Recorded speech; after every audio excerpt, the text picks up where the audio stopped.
بسم اللہ الرحمن الرحیم۔ السلام علیکم۔ وعلیکم السلام۔ ڈاکٹر صاحب، آپ کو پروگرام میں خوش آمدید کہتا ہوں۔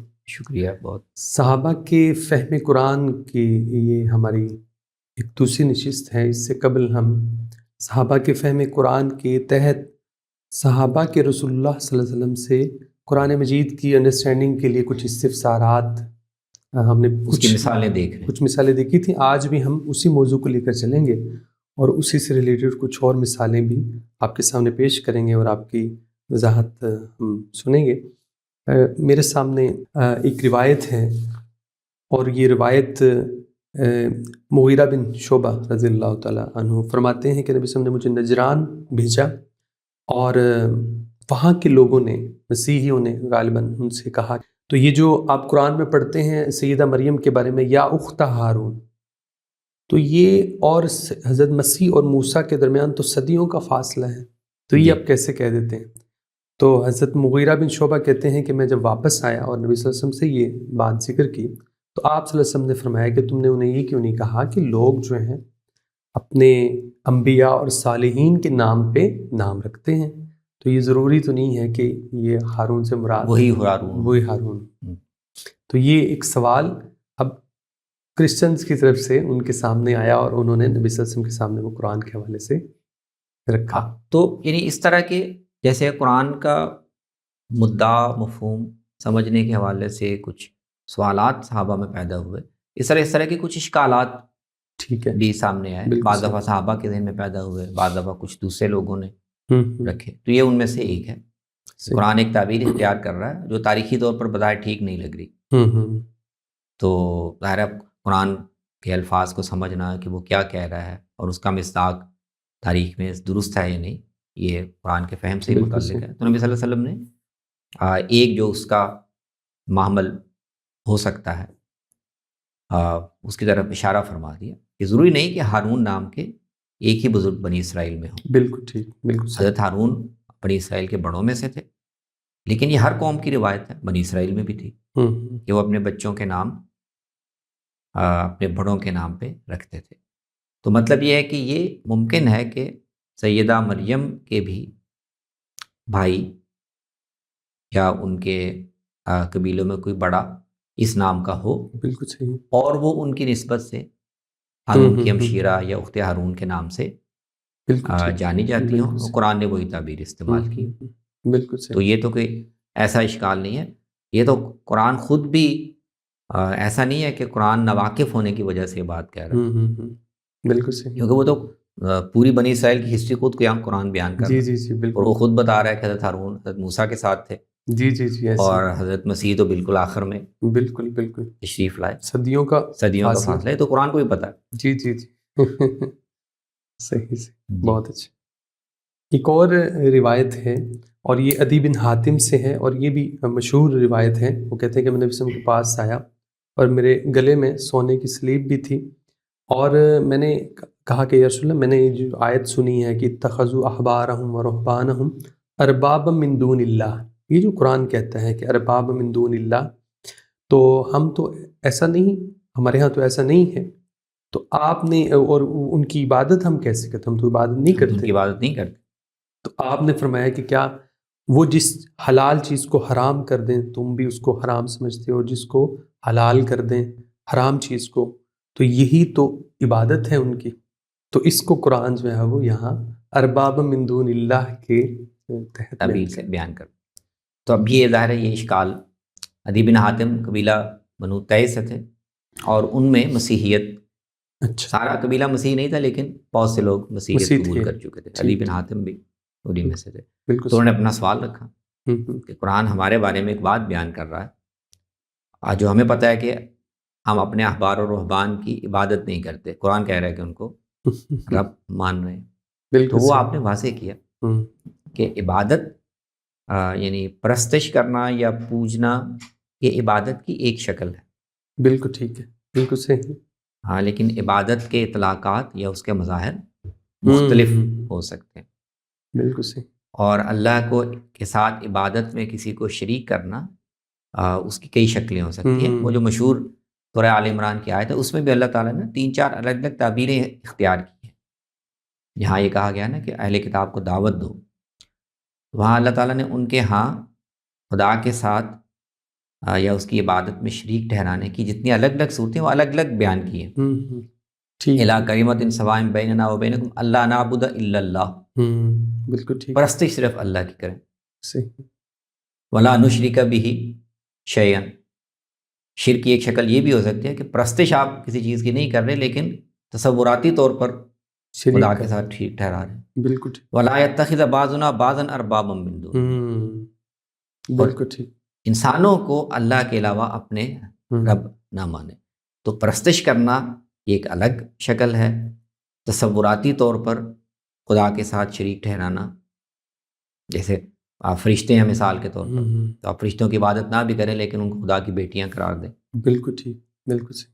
اور اس طرح پرستش نہ کریں، خدا میں شریک بھی نہ ٹھہرائیں، لیکن جو اختیار صرف اللہ کا ہے بالکل ٹھیک، وہ کسی انسان کو یا انسانوں کے لیے وہ مان لیں عملاً، تو یہ ان کو رب بنانے کے مترادف. مترادف. بالکل ٹھیک. تو آپ نے کہا کہ تمہارے یہود کے ہاں اس طرح نہیں ہے کہ تم ان کی پرستش کرتے ہو گئی ہوگی، لیکن ان کا درجہ تم وہی مانتے ہو.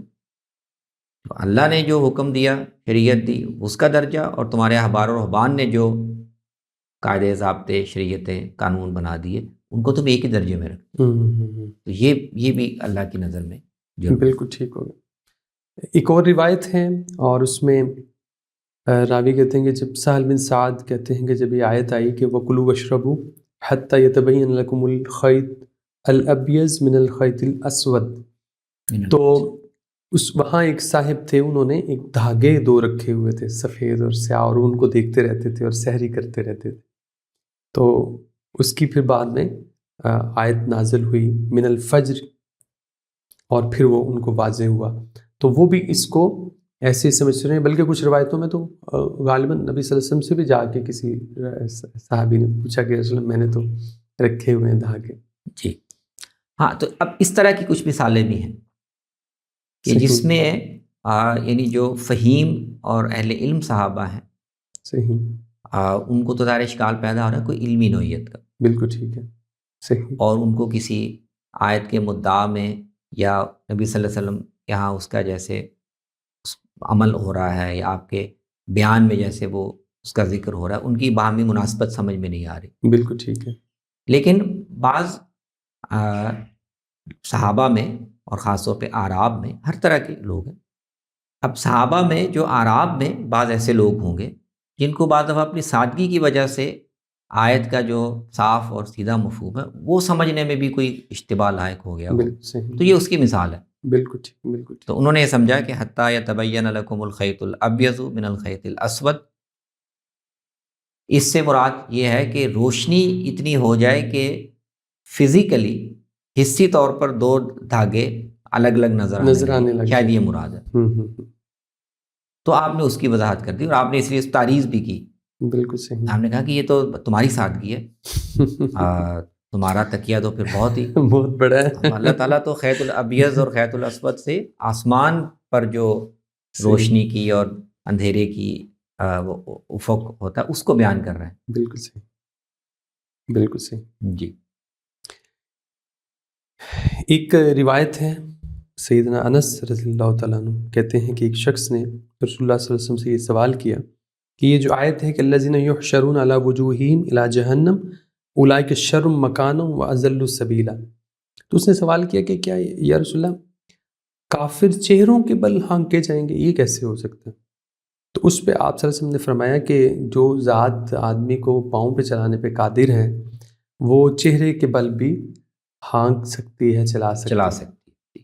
اب یہ بھی دیکھنا ہے کہ ایک سادہ آدمی کا سوال ہے، بالکل ٹھیک، جو آخرت کے معاملات کو ایک طرح سے دنیا میں ہم جس طرح جن معمولات سے یا عادات سے واقف ہیں اس کی روشنی میں سمجھنے کی کوشش کرتا ہے. بالکل ٹھیک. بالکل صحیح. تو اب ظاہر ہے یہ اہل علم کے ہاں یہ سوال نہیں پیدا ہوا ہوگا. آخرت کے احوال قوانین وہ بالکل مختلف ہیں. بالکل صحیح. لیکن اس کے ذہن میں پیدا ہوا تو نبی صلی اللہ علیہ وسلم نے توجہ دلا دی کہ بھئی یہ پاؤں پر چلنے کی قدرت تو اللہ نے پیدا کی ہے نا. صحیح. تو اس دن وہ چہرے میں ایسی قدرت پیدا کر دے گا کہ چہرے کے بل بالکل ٹھیک چل سکیں گے لوگ. بالکل صحیح. جی.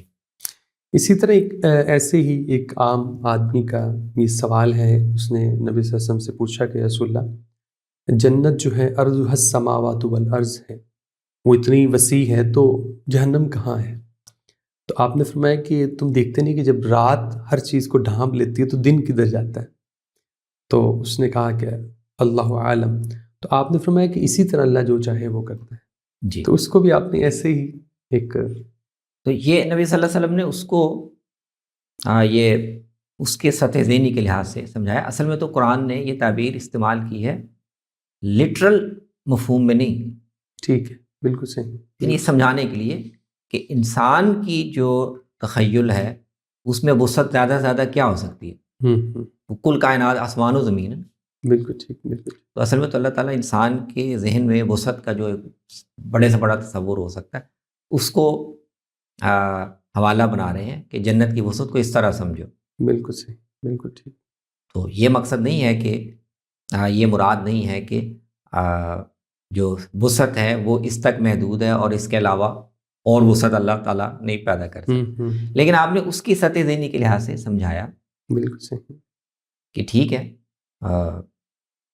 اللہ تعالیٰ کی ہم قدرت کو ہم نے سمجھنا نا کہ اگر آسمان و زمین جو ہے وہ جنت ان میں پھیلی ہوئی ہے تو جہنم کے لیے کوئی اور اسپیس یا کوئی اور جگہ چاہیے ہوگی تو اللہ کی قدرت سے باہر نہیں ہے. تو اس کے تصور کے لحاظ سے آپ نے ایک مثال دی کہ دیکھو دن اور رات دونوں اس کائنات میں لیکن جب تم دیکھتے ہو کہ دن آ گیا تو رات چلی گئی نا، وہ کہاں چلی گئی؟ اور جب رات آ گئی تو دن کہاں چلا گیا؟ بالکل ٹھیک. تو اس سے اس کو سمجھنے میں مدد ملی کہ ہاں چیزیں جو ہیں وہ صرف ہمارے تصور اور تخیل تک ان کا امکان محدود نہیں ہے. بالکل ہمیں نہیں سمجھ میں آیا کہ دن کہاں چلا گیا لیکن ہے وہ کائنات میں. بالکل صحیح، بالکل صحیح. تو اسی طرح جنت اگر اس پورے آسمان و زمین تک پھیلی ہوئی ہوگی تو بھی ایسی جگہ، ایسی اسپیس، ایسا مکان ہو سکتا ہے جس میں جہنم ہو. بالکل ٹھیک. بہت خوبصورتی سے آپ نے واضح فرمایا. کچھ سوالات ہیں، یہ جو نشست کا عنوان ہے رسول اللہ صلی اللہ علیہ وسلم سے صحابہ کے فہم قرآن کے حوالے سے استفسارات، پچھلی نشست بھی اور یہ نشست بھی. تو کچھ سوالات ہیں جو میں چاہ رہا ہوں کہ آپ کے سامنے 2-4 سوالات رکھ لوں اس ریلیٹڈ. نبی صلی اللہ علیہ وسلم سے صرف چند آیات ہی کی اس طرح کی توضیح و تشریح کیوں ہمیں نظر آتی ہے؟ سیدہ عائشہ بھی اس طرف توجہ دلاتی ہیں کہ نبی صلی اللہ علیہ وسلم تو محدود چند آیات ہیں جس پہ آپ صلی اللہ علیہ وسلم نے وضاحت فرمائی. تو اس کی کیا وجہ ہو سکتی ہے؟ ہاں، اس سوال کو ہم اس طرح بھی دیکھ سکتے ہیں کہ یعنی رسول اللہ، آپ نے دیکھا کہ جہاں بھی نبی صلی اللہ علیہ وسلم نے وضاحت کی ہے یا کسی بات کو واضح کیا ہے یا کسی یعنی اس کو کھول کے بیان کیا ہے تو از خود نہیں کیا. ٹھیک ہے، بالکل صحیح. پوچھنے پہ کیا. پوچھنے پہ کیا. اگر کوئی پوچھتا نا تو اگر یہ اشکال یا یہ کوئی کہیں بعض جگہ پہ غلط فہمی صحابہ کے ہاں نہ پیدا ہوتی تو آپ کو بھی وضاحت کرنے کی ضرورت نہ پیش آتی. اچھا، بالکل ٹھیک. تو اس کا مطلب یہ ہے کہ رسول اللہ صلی اللہ علیہ وسلم کی ذمہ داری یا آپ کا کوئی فرض منصبی یہ نہیں تھا اور نہ اس کی ضرورت تھی کہ آپ قرآن پاک کی ہر آیت کو یا اس کی بیشتر آیات کو ساتھ توضیح اور تفسیر کے ساتھ بیان فرمائیں. اس کی ضرورت نہیں تھی. بالکل ٹھیک. لیکن نا صحابہ کے لیے قرآن ان کے سامنے نازل ہو رہا ہے، واقعاتی پس منظر ان کے سامنے ہے، موضوعات جن پر قرآن کلام کر رہا ہے وہ ان کے جانے پہچانے ہیں، اور جس زبان میں کلام کر رہا ہے وہ یہ کہہ رہا ہے کہ یہ عربی مبین ہے. بالکل ٹھیک. تو زبان کے لحاظ سے کوئی مسئلہ نہیں. عربی مبین کا مطلب یہ ہے کہ نہ تو اس میں قرآن نے کوئی بہت غریب اور اجنبی اور نامانوس قسم کے الفاظ بولے ہیں جیسے بعض شعراء اپنا کمال دکھانے کے لیے بولا کرتے تھے. قرآن نے اس طرح کی ڈکشن استعمال نہیں کی. بالکل صحیح. اور نہ تعبیر کا ایسا اسلوب اختیار کیا جو مثلاً آپ کو کاہنوں کے ہاں دکھائی دیتا بالکل کہ وہ انٹرپریٹیشن مانگتا ہے، وہ اپنی ایک توضیح مانگتا ہے کہ یہ الفاظ میں کیا کہا گیا. بالکل ٹھیک. تو قرآن نے دونوں پہلوؤں سے غیر ذی عوج زبان بولی ہے. بالکل. لفظ بھی معروف مانوس جانے پہچانے، اور بات جس اسلوب میں کہی گئی ہے اس میں بھی کوئی اغلاق پیچیدگی نہیں ہے. بالکل ٹھیک ہے. تو زبان کے لحاظ سے بھی کوئی وضاحت کی سمجھنے میں کوئی مسئلہ نہیں ہے. پس منظر کے لحاظ سے بھی نہیں، اور موضوعات بھی. بالکل ٹھیک. تو رسول اللہ صلی اللہ علیہ وسلم کو اس لیے قرآن کی تفسیر کرنے کی تو ضرورت ہی نہیں تھی. ضرورت ہی نہیں تھی. بہت ساری چیزیں پریکٹیکلی کر رہے تھے. جو احکام اور اعمال سے متعلق ہے وہ ویسے ہی آپ سنت کے ذریعے سے بالکل ٹھیک ہے بیان فرما رہے تھے. وہ اصل میں قرآن کی تفسیر نہیں ہے. ٹھیک ہے. یعنی جن اعمال کا تعلق عمل سے ہے، اس کے لیے تو آپ ویسے ہی اپنی سنت سے اور اپنے اسوے سے لوگوں کو رہنمائی فرما رہے ہیں. بالکل صحیح. تو ان کو آپ قرآن کی تفسیر اس مفہوم میں کہنا چاہیں کہ قرآن میں ان چیزوں کا ذکر اجمالاً ہے، لیکن وضاحت ہمیں وہاں سے اس مفہوم میں تفسیر کہہ سکتے ہیں. لیکن بنیادی طور پر ایسا نہیں ہے کہ قرآن میں وہ الفاظ یا وہ تعبیرات یا وہ اصطلاحات اس طرح آئی تھی کہ لوگوں کو ان کا مفہوم نہیں پتہ تھا، اور پھر جب رسول اللہ صلی اللہ علیہ وسلم نے واضح کیا تو پتہ چلا کہ الصلاۃ کیا ہوتا ہے یا زکوٰۃ. ایسی نوعیت نہیں ہے. نہیں ہے. بالکل ٹھیک ہے. تو رسول اللہ صلی اللہ علیہ وسلم کو جب تک لوگوں کے ذہن میں کوئی الجھن یا سوال یا اشکال پیش نہ آئے تو آپ کو وضاحت کرنے کی ضرورت نہیں تھی. بالکل ٹھیک. یہی وجہ کہ آپ نے دیکھا کہ گنی ہوئی چند مثالیں، اس کے علاوہ چند ایک ہوں گی جو آپ ذخیرے میں اکٹھی کریں کہ کسی صحابی کو یا صحابہ کو عموماً کسی آیت کا مطلب سمجھنے میں دقت پیش آئی، محل سمجھنے میں دقت پیش آئی، اور آپ نے اس کی وضاحت. بالکل ٹھیک. آپ نے جیسے بھی فرمایا کہ چند آیات ہیں، لیکن ہم علامہ سیوطی کی الاتقان اگر دیکھیں تو انہوں نے اس میں کافی ساری مثالیں جمع کی ہیں، کوئی 100-150 کے قریب، جس میں نبی صلی اللہ علیہ وسلم کسی موقع پہ کسی نہ کسی آیت سے یا تو استدلال فرما رہے ہیں یا استشہاد کر رہے ہیں. تو وہ تعداد ان روایتوں کی حیثیت یا نوعیت کیا ہے؟ جی ہاں، یہ اہم سوال ہے. یعنی رسول اللہ صلی اللہ علیہ وسلم قرآن مجید کی آیتیں پڑھ کر اور ان کا حوالہ دے کر ان سے استشہاد کر کے لوگوں کو بات سمجھا رہے ہیں، یہ تو بہت ہے. اچھا ٹھیک. یہ تو آپ کو علامہ سیوطی نے الاتقان کے آخر میں جو بھی ان کو روایتیں ملی انہوں نے یکجا کر دی ہیں. اچھا. ورنہ آپ حدیث کی کتابوں میں دیکھیں ٹھیک ہے تو جن مفسرین نے تفسیر سے متعلق روایات کا زیادہ استقصا وہ آپ کو مل جائیں گے.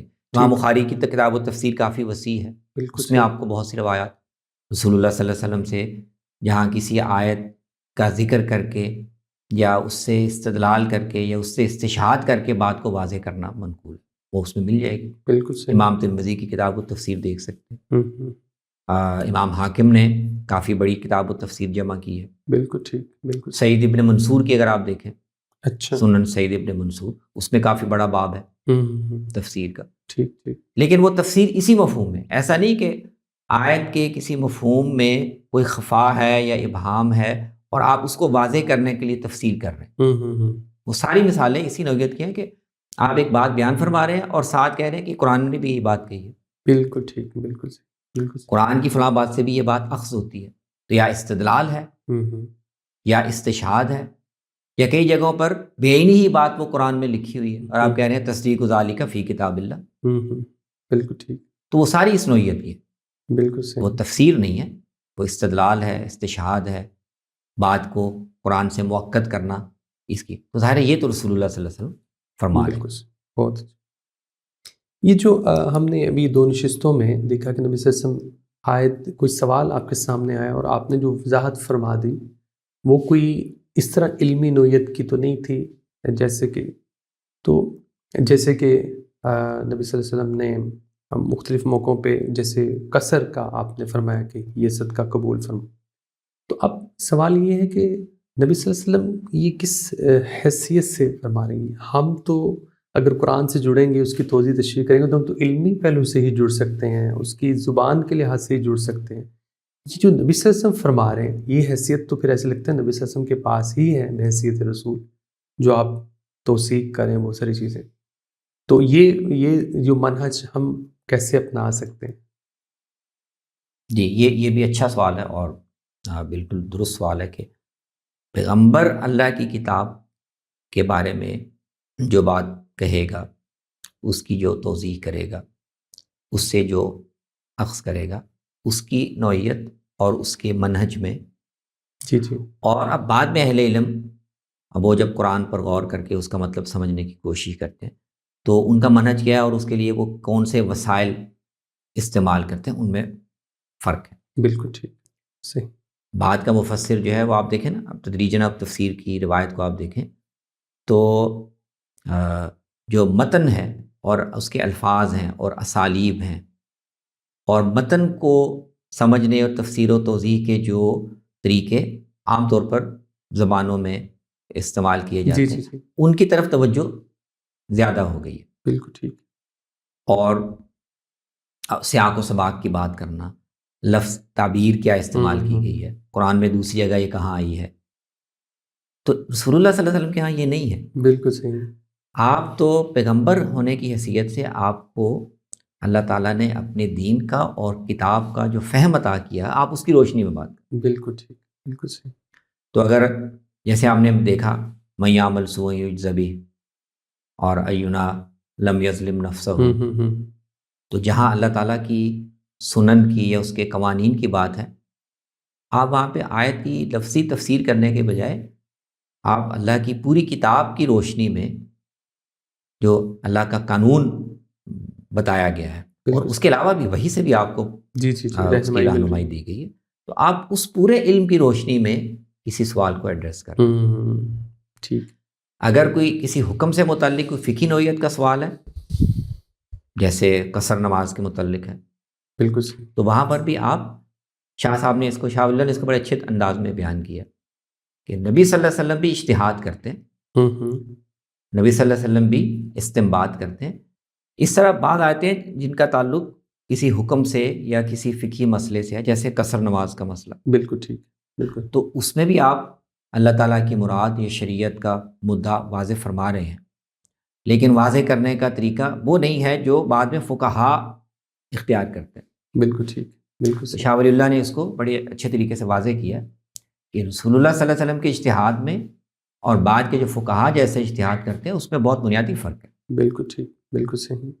فقہا جو ہیں وہ فقہی پیرائے میں اجتہاد اور قیاس کریں گے، بالکل صحیح، حکم کی علت طے کریں گے، قیاس کریں گے، مقیس علیہ کے ساتھ مناسبت بنتی ہے کہ نہیں بنتی، اس طرح سے وہ دیکھیں گے، وہ ٹیکنیکل طریقہ ہوگا۔ تو رسول اللہ صلی اللہ علیہ وسلم کا جو طریقہ ہے اجتہاد کا وہ یہ نہیں ہوتا۔ بالکل ٹھیک۔ شاہ صاحب کہتے ہیں کہ آپ کو تو اللہ تعالیٰ نے اپنی پوری شریعت دی ہوئی ہے، شریعت کے جو مقاصد اور اسرار ہیں وہ آپ کو سمجھائے ہوئے ہیں، وہی سے آپ کو رہنمائی دی ہوئی ہے، اور آپ کے اندر ایک ملکہ پیدا ہو گیا مقاصد شریعت کو، اللہ کے احکام اور شریعت کے مقاصد کو سمجھنے کا، آپ اس کی روشنی میں اجتہاد کریں۔ بہت عمدہ گفتگو آپ نے فرمائی۔ صحابہ کرام کے رسول اللہ صلی اللہ علیہ وسلم سے استفسارات قرآن مجید کی فہم کے حوالے سے کچھ مثالیں ہم نے ڈسکس کی اور بڑے اہم سوالات پر آپ نے جوابات عنایت فرمائے۔ آپ کی آمد کا بہت شکریہ۔ السلام علیکم۔